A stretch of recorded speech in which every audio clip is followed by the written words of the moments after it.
আসসালামু আলাইকুম। সকলকে প্রীতি এবং শুভেচ্ছা। জাতীয় নাগরিক পার্টি। জাতীয় নাগরিক পার্টি নিয়ে অনেক সমালোচনা এই মুহূর্তে আমরা শুনতে পাচ্ছি। বর্তমান রাজনৈতিক প্রেক্ষাপট নিয়ে কথা বলতে গেলে এই দলটি বারংবার সামনে চলে আসে। তারা ব্যাপকভাবে আলোচনা সমালোচনা থাকতে পছন্দ করে। এই এনসিপি রাজনৈতিক দলটিকে অনেকে ব্যঙ্গ করে বলে থাকেন ন্যাশনাল চিলড্রেন পার্টি, কেউ বলে থাকেন নগদ চাঁদাবাজ পার্টি, কেউ বা বলে থাকেন নাপা। অনেকে অনেকভাবে এই দলটিকে উপস্থাপন করে থাকেন। তবে এই দলের নাম যেহেতু জাতীয় নাগরিক পার্টি, আমি জাতীয় নাগরিক পার্টি হিসাবে আখ্যায়িত করছি। এই জাতীয় নাগরিক পার্টির বর্তমান হাল কি? অনেকে আমরা লক্ষ্য করেছি এই মুহূর্তে তাদের নামের সাথে জড়িয়ে আছে চাঁদাবাজি, দখলবাজি, টেন্ডারবাজি, নিয়োগ বাণিজ্য। এমন কোনো অপকর্ম নাই এই দলের নেতা কর্মীরা বর্তমান সমাজে করছে না। এই যে এনসিপি, এর ভবিষ্যৎ কি? ওরা প্রকৃতভাবে আমাদের বাংলাদেশে কি বাস্তবায়ন করতে চায়? তারা আমাদেরকে যেভাবে আশায় আশান্বিত করেছিল, তারা যখন এই নতুন রাজনৈতিক দলের আত্মপ্রকাশ ঘটায় তখন আমাদেরকে বলেছিল তারা বাংলাদেশে নতুন রাজনৈতিক বন্দোবস্ত সৃষ্টি করবে। কিন্তু তারা এই মুহূর্তে আমাদের বাংলাদেশে নতুনত্ব দেখাচ্ছে চাঁদাবাজি নিয়ে। তারা নতুন ফরম্যাটে চাঁদাবাজি করছে, শিক্ষার্থীদেরকে চাঁদাবাজিতে লিপ্ত করছে। অনেকাংশে মনে করেন বর্তমানে শিক্ষার্থীরা যারা ব্যাপতে চলে গিয়েছে, যারা চাঁদাবাজি টেন্ডারবাজি করছে, মাস্তানি করছে, ছিনতাই করছে, এর জন্য এই এনসিপি দলটি দায়ী। কেন দায়ী? যারা এমনটি মনে করেন তারা কেন মনে করছেন? এই কথা বলতে গেলে আমাদেরকে একটু পিছনে ফিরে যেতে হবে। বাংলাদেশে একটি বড় আন্দোলন সংগঠিত হয়েছে। সেই আন্দোলনটি হয়েছিল একটা বিষয়বস্তুর উপর, সেটি হলো কোটা। পরবর্তীতে বিভিন্ন কারণে সেটি সরকার বিরোধী আন্দোলনে রূপান্তরিত হয়। এই ছাত্র জনতা, বিশেষ করে ছাত্র সময় রাজপথ দখল করে বাংলাদেশ থেকে একটি সরকারের পতন ঘটিয়েছে।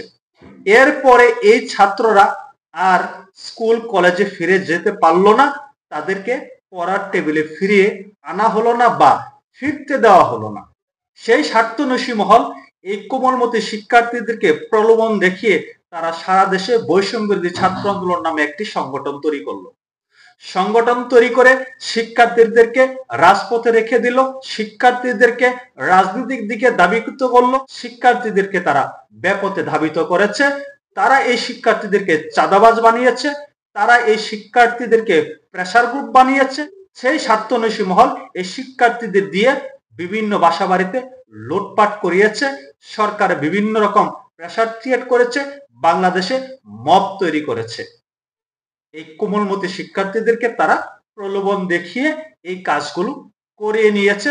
শিক্ষার্থীদেরকে আর পড়ার টেবিলে ফিরতে দেওয়া হলো না। শিক্ষার্থীরা এখন চাঁদাবাজি, টেন্ডারবাজিতে লিপ্ত হয়েছে। শিক্ষার্থীদেরকে পড়ার টেবিলে মনোযোগী হওয়ার কথা ছিল। শিক্ষার্থীরা আন্দোলনে সফলতা পেয়েছে, ওটা বিলুপ্ত হয়েছে, সরকার পতন ঘটেছে, তারা তো পড়ার টেবিলে ফিরে যাবে। কিন্তু এই স্বার্থন্বেষী মহল তাদেরকে পড়ার টেবিলে ফিরতে দিল না। শিক্ষার্থীদের সাথে তারা মনস্তাত্ত্বিক খেলা শুরু করলো, শিক্ষার্থীদের তারা ব্যাপতে দাবিত করলো। এই মুহূর্তে যে সকল বিষয় আমরা দেখছি, শিক্ষার্থীরা যেভাবে অনৈতিক কাজের সাথে জড়িয়ে যাচ্ছে, এই শিক্ষার্থীরা যেভাবে চাঁদাবাজি করছে, টেন্ডারবাজি করছে, এর জন্য দায়ী ওই বৈষম্য বিরোধী প্ল্যাটফর্মে যারা সামনের সারি থেকে নেতৃত্ব দিয়েছিল, জুলাই আন্দোলনে যারা সামনের সারি থেকে নেতৃত্ব দিয়েছিল, এখন এই মুহূর্তে যারা এনসিপি দলের দায়িত্বে আছে। এই সকল শিক্ষার্থীরা এই মুহূর্তে যে ধরনের বেআইনি কাজ করছে, সমস্ত দায় এই এনসিপি নেতাদের। তারা নিজস্ব এজেন্ডা বাস্তবায়ন করার জন্য এই শিক্ষার্থীদেরকে তারা নানানভাবে ব্যবহার করছে। আমাদের বাংলাদেশে একজন অন্যতম রাজনৈতিক বিশ্লেষক এবং সাংবাদিক মাসুদ কামাল একটি কথা বলেছেন। গুলশানের চাঁদাবাজিকে উল্লেখ করে তিনি বলেছেন, এটি নতুন ঘটনা নয়। আমাদের বাংলাদেশে 5ই আগস্টের পর থেকে যত চাঁদাবাজির ঘটনা আছে, ম্যাক্সিমাম চাঁদাবাজির সাথে এই শিক্ষার্থীরা জড়িত। আর সেই শিক্ষার্থীদের চাঁদার অংশ এই এনসিপি নেতাদের পকেটে যাচ্ছে, এনসিপির বড় বড় নেতারা ভাগ পাচ্ছে। এই মুহূর্তে আমরা চাঁদাবাজ নিয়ে এই দেশে একটি নতুন খেলা লক্ষ্য করছি। যদি কেউ ধরা পড়ে তাকে বহিষ্কার করা হচ্ছে, না হয় তাকে মাথায় তুলে নাচা হচ্ছে, তাকে পুরস্কৃত করা হচ্ছে। প্রকৃতপক্ষে এই মুহূর্তে যে ধরনের কার্যক্রম চলছে, চাঁদাবাজি, টেন্ডারবাজি, লুটপাট, নিয়োগ বাণিজ্য, প্রেসার গ্রুপ, বিভিন্নভাবে তারা যে অপকর্ম করে বেড়াচ্ছে, সমস্ত দায়ভার অনেকেই মনে করেন এই এনসিপি, নাহিদ হাসনাত, সাজিস আলম, শামীম পাটোয়ারি এদেরকে নিতে হবে। ওদের কারণেই শিক্ষার্থীরা আজ ব্যাপতে ধাবিত হয়েছে। ওদের কারণে শিক্ষার্থীরা পড়ার টেবিলে মনোযোগী হতে পারে নাই। তাদেরকে বিভিন্ন প্রলোভন দেখিয়ে, ক্ষমতার প্রলোভন দেখিয়ে তাদেরকে ব্যাপতে ধাবিত করেছে। যার কারণে এই মুহূর্তে অনেকে মনে করেন এই এনসিপি দলটি একটা পর্যায়ে গিয়ে বিলুপ্ত হয়ে যাবে, শুধুমাত্র সময়ের ব্যাপার। যেমন গুলশানের চাঁদাবাজির ঘটনা নিয়ে সারা বাংলাদেশের বৈষম্যবিরোধী ছাত্র আন্দোলন সংগঠন বিলুপ্ত করে দেওয়া হয়েছে, তেমনি একটা পর্যায়ে গিয়ে এই এনসিপি দলটি বিলুপ্ত হয়ে যাবে বলে অনেকেই মনে করছেন।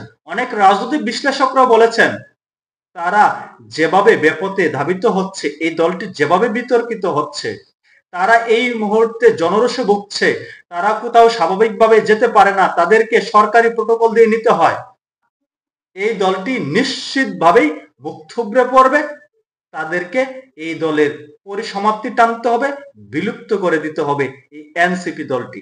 কারণ জনরোষে পড়ে কখনো কোনো দল টিকে থাকতে পারে না, বন্দুকের জোরে কোনো দল টিকে থাকতে পারে না, সেনাবাহিনী, পুলিশ প্রশাসন দিয়ে কোনো দল টিকে থাকতে পারে না, সেনাবাহিনী, পুলিশ প্রশাসন প্রোটোকল দিয়ে কাউকে কোনোদিন শেষ রক্ষা করতে পারে না, কোনো রাজনৈতিক দলের শেষ রক্ষা করতে পারে না। ইতিহাস বলে সেই কথা।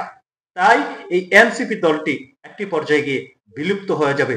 বিলুপ্ত যদি হয়েও যায়, তবু এই নাহিদ হাসনাত, সাজিস আলমদেরকে দায় নিতে হবে যে শিক্ষার্থীদের তারাই ব্যাপতে ধাবিত করেছে। যে শিক্ষার্থীরা মেধাভিত্তিক চাকরি চেয়েছিল, কোটা বিলুপ্তি চেয়েছিল, সেই শিক্ষার্থীরা এখন আর পড়ার টেবিলে না থেকে এই ব্যক্তিদের কারণে, কতিপয় ব্যক্তিদের কারণে তারা এই মুহূর্তে স্বার্থন্বেষী হয়ে উঠেছে।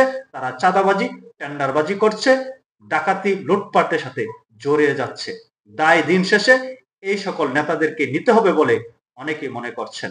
সময়ের দাবিতে এই দলটি একটি পর্যায়ে গিয়ে বিলুপ্ত হয়ে যেতে পারে, কারণ তারা ব্যাপতে ধাবিত হচ্ছে।